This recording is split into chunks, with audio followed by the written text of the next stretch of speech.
I crawl up my parents' Buckhead Drive, fingers tight on the wheel as the brick colonial appears. Clipped hedges, polished shutters, judgment in every window. 6 months. I haven't come here in 6 months. I park behind my father's Mercedes, check my lipstick and fasten the armor. Perfect hair, steady eyes. Inside, furniture polish and my mother's perfume sweeten the foyer. I follow Silver's clink to the dining room where Vivian Hale weighs serving spoons. "Maya, you're here," she says, already turning away.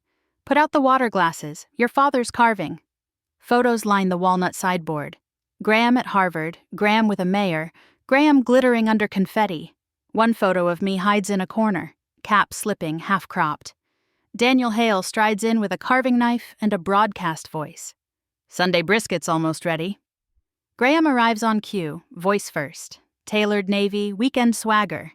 We take our places. My father serves him the best slices and asks about Atlanta's Wunderkind. Graham smiles. Closed an 8-figure round. I'm looking at a place on West Paces, 5.2, glass walls, floating stairs, perfect bachelor pad. Whistles, proud glances. I sip water that tastes like dust. "And your little shop, Maya?" my mother asks belatedly. "I've been house hunting too," I say. 2 beats of silence, then tidy, unanimous laughter. "Stick to trinkets," Graham adds. "Leave the big moves to adults." "Smells wonderful," I lie and swallow sand. I don't say that Evergreen Atelier cleared $35 million last year, not yet.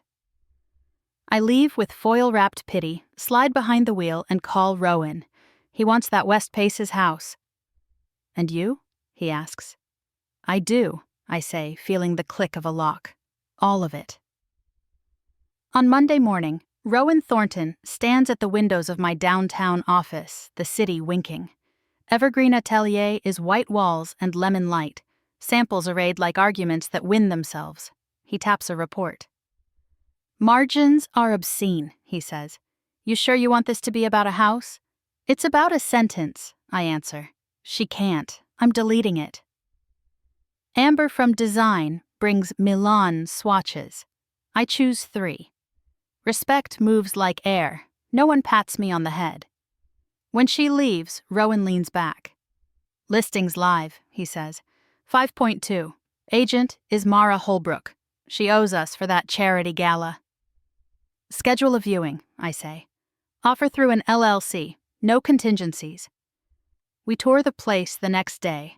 Glass like water, stair treads floating, marble cool as certainty. I test the kitchen faucet and imagine coffee cooling while the morning turns gold. Rowan watches me watch it. "All cash," I say. "Done," he replies, grinning. "Graham will be chasing a ghost." By dusk, the acceptance arrives. The deed will not know my name, but the house already answers to my keys. I walk the empty rooms, listening to the hush of victory, and then I have a better idea than secrecy. "A party," I tell Rowan, "a reveal." We print heavy invitations with no host listed, only the West Paces address and a date. We add every investor, editor, and rival in town. Last, I add 3 names I learned to write before my own: Daniel, Vivian, Graham. When my mother calls to speculate, I let her. "Networking will be good for you," she says. "For everyone," I say, and choose my dress like armor. The house glows the night of the party. I drift as a guest, letting speculation pool in corners. When the quartet pauses, Rowan taps his glass. The sound cuts clean. "Your host would like to say a few words?" I take the floating stairs and turn at the landing. Faces tilt up. My father's brow furrows, my mother's smile lifts. Graham measures square footage with his eyes. "Welcome," I say. "My family once worried my hobby couldn't pay the bills. I'm glad they're here to see what it bought. Welcome to my home." Silence, then the murmur of recalculation. A designer reaches me first with a toast. Phones bloom.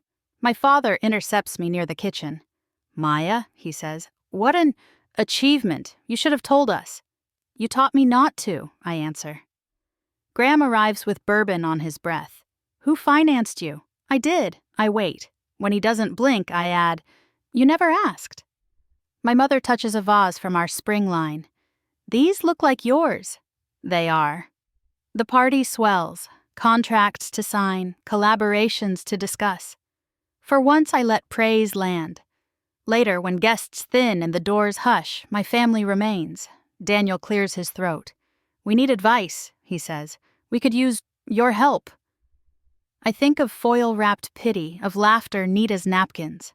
Dinner next Sunday, I tell them. No mentorship, no loans. We'll practice being family. I walk them to the door. Rowan finds me on the stairs, 2 glasses in hand. To the sentence you deleted, he says. To the sentence I replaced, I answer. She can.